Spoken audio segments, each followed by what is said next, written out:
What's up, guys, and welcome back to the TNA series in TEW 2016. You thought it was dead, but TNA will never die. Except, of course, when TEW 2020 comes out at the end of the month. But, speaking of that, you may have noticed this episode is entitled TEW 2020 Plans. I'm going to quickly go down what I'm going to do when TEW 2020 comes out, and then we'll jump into this show. So, I'll get it on the booking screen actually, so you guys can be reading all of the spoilers. Don't spoil the match for yourself.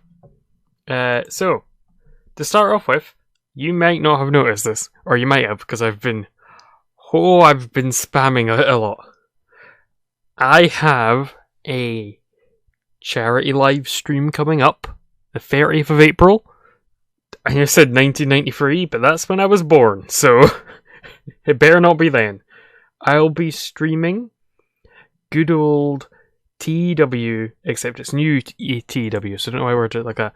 I'll be streaming 12 hours of TEW 2020 from 12 PM to 12 AM, where I try and raise lots of money, hopefully, or at least some money, or money, for the Dogs Trust UK. I'm hoping you guys can make it and hang out with some awesome people. I'll be having joining me. Wait, that doesn't make sense. I'll be having join me. Me English good. But now, on to what you're really interested in. What's going to be on YouTube? That's what you're thinking about, MacLeod. But what's on the old YouTubes I've heard so much about? Well, there will be 3 TEW 2020 series on the channel. I know what you're already thinking. What? 3 TEW 2020 series in this economy? But yes, and I'm going to explain what they are. Series number 1. WWE 2020. Conquering the World. Name pending. Using the Who's real world database, I'm going to do a series starting from directly after WrestleMania this year. So, get ready for the Drew Mega Push. Well, more Mega Push. Playing as WWE, NXT, and NXT UK, and any other NXT regional I set up. I'll be giving the database some tweaks, so it takes advantage of some of the new features in 2020, but this should be the series that starts the soonest after 2020's full launch on April 30th. I'm going to try and crush and conquer the wrestling world and remake it in McMahon's image. Then, Series 2.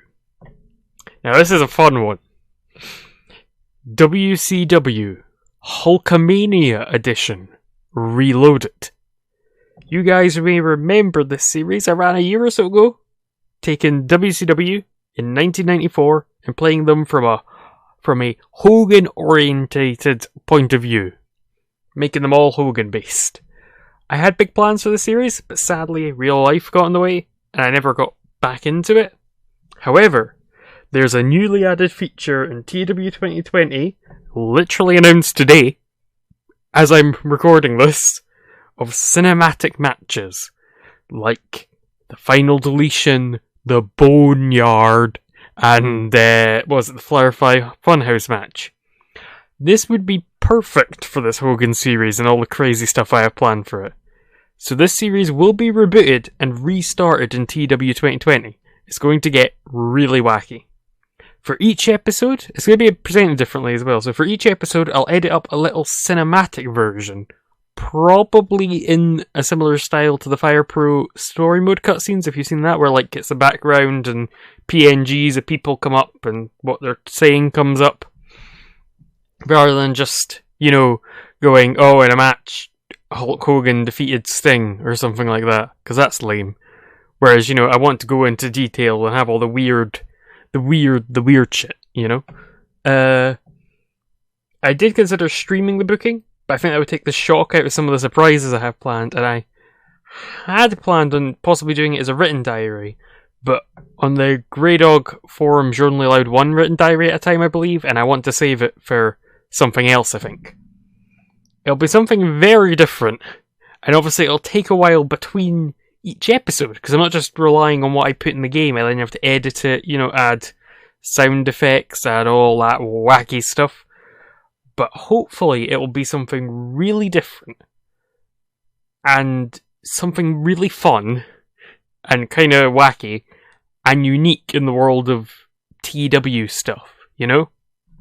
And finally, I mean, this is the one, I don't think you guys will be that interested in this third series. It's, well, judging from the comments I get on YouTube, it's a series you guys aren't keen about. You never ask me where it is. It's, TEW, or TEW. Of course it's TEW. It's, it's TNA From Day One, Series 2. I know what you're thinking, what does that mean? But let me explain. Just like Impact, this save will never die. I'm going to take the Death of WCW database for TEW 2016 that the Mod Squad made, that I've been using for this save, and painstakingly update it to after Bound for Glory. It's gonna take a long time to update that, to be clear. This isn't something I'm going to do in like a day and then be like, oh, it's done, there we go. This is going to take a while, because as you can imagine, a lot of stuff has changed in like the 2 years this save has been going on in Universe, you know? So, I want to have it like as close to this game as it was before we, you know, jump into it. So, to clarify, you'll be getting TEW 2016 videos of this. Oh, better not hit the mic arm. That probably sounded awful for you guys. Apologies if it did. This series will continue in TEW 2016 all the way up to Bound for Glory, which is in week 4 of September. So we've got, or week 4 of October even, not week 4 of September. That'd be a really short build. So we've got week 3 September Impact, week 4 September Impact, week 1 October, week 2 October, week 3 October, week 4 October, and then of course Bound for Glory itself. So that's 7 episodes, and I'm probably going to try and have them all come out before 2020 comes out. So we'll just jump straight into 2020 soonish? Question mark. Obviously this will take a long time to move all this info over, but once I've done it, it shouldn't take, you know, we should be then able to put out episodes more rapidly again. I've had like a bunch of stuff change, like in my personal life and that. I've been streaming more, and I've worked out a way to do stuff more, so I can do stuff more, which is good. And of course, I will say these are obviously just my plans at the moment. I'll probably be looking at different stuff when mods come out. For example, I don't know if you're aware of this, but I'm going to be making a mod for 2020 when it comes out. Going to be making a 2002 set. I nearly said a WCW mod, but that doesn't even make any sense. What the hell would that mean? I'm going to make a 2002 set mod for TEW 2020 in April 2002, so just after the first WWE draft. I think that's like a really good launch point for a save. I'm hoping you guys will enjoy that. I'll probably be doing that. I've been streaming myself working on it. I'll be streaming in it more when 2020 comes out, because then I'll actually have the game, rather than just writing in a bunch of info you find on the internet into a big spreadsheet so I have it all in one place. But I hope to see you guys then. I hope you'll be as excited about TEW 2020 as I am, because I'm excited about it, let me tell you. I hope you can come along to the charity stream, and let's finally jump into this episode of Impact. So, let's run this show. We're in the Southeast, we're in North Carolina. In our opening segment, Monty Brown comes out. Holy crap. Monty Brown comes out, and he hypes up the match with Hollywood Hogan at Bound for Glory. If you don't remember, because it's been a wee while, Monty Brown earned a championship opportunity at Bound for Glory for the for the NWA World's Heavyweight title. And that's what he's talking about. He says he hopes he can win it. He's excited about it. You know, just generic getting excited stuff. And then in our first match of the World X Cup this year, we have Team Canada defeating Team International when Petey Williams defeats Alex Kozlov by submission with a sharpshooter. Oh, how Canadian of him. Oh, look at that in-ring for Sonjay Dutt. You'd love to see it. I guess a 50D plus, a 52D plus for Bret Hart coming out. He announces that we're going to see 2 tag team matches, holla holla, to decide who will be facing off against Punk and Cena at Bound for Glory. If you don't remember, Punk and Cena, currently the NWA Tag Team Champions. They sort of were a thrown together team. They've worked out quite well. They've got quite a decent bit of chemistry.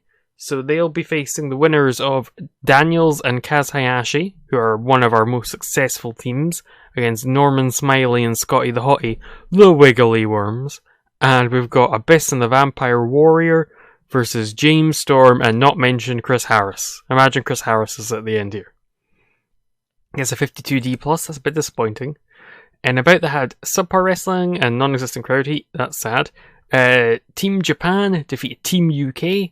Japan represented by Kai and Tai DX this year. Last year they won, defending champions Team Japan, except it was, I believe, Hayabusa Sasuke and the Ultimo Dragon, I believe? Or was it Liger? I can't quite remember now. And then Team UK represented by Jody Fleisch, Johnny Storm and Nigel McGuinness. Nigel McGuinness gets a pretty decent in-ring rating, which is something we'd like to see. Then following that, we have a freestyle segment with Samoa Joe. He gloats about all the names he's conquered so far. Oh, that shouldn't be on that screen. I have 2 monitors now, and for some reason it likes to open things I minimize on the opposite screen to the one they were minimized on. I just want to check how long I'd been recording so far. So yeah, we currently have, as you can see, Samoa Joe. He's the X Division champion. He's beaten AJ Styles. He's beaten Christopher Daniels. He's beaten the Ultimo Dragon. He has beaten everyone. And he's boasting about that fact. Boo hiss.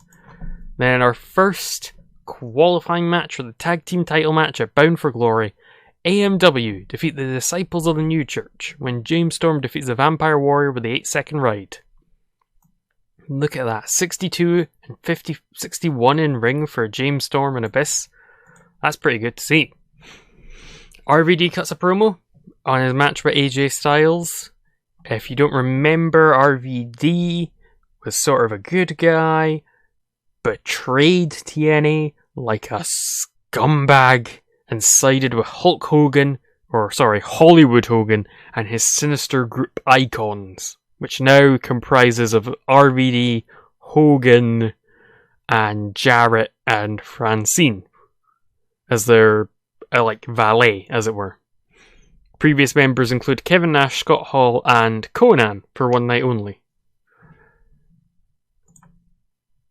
And in about the had decent wrestling, but damn much heat. Daniels and Kaz take the other slot in the tag team title tournament, tag team title match, by defeating the Wiggly Worms. No!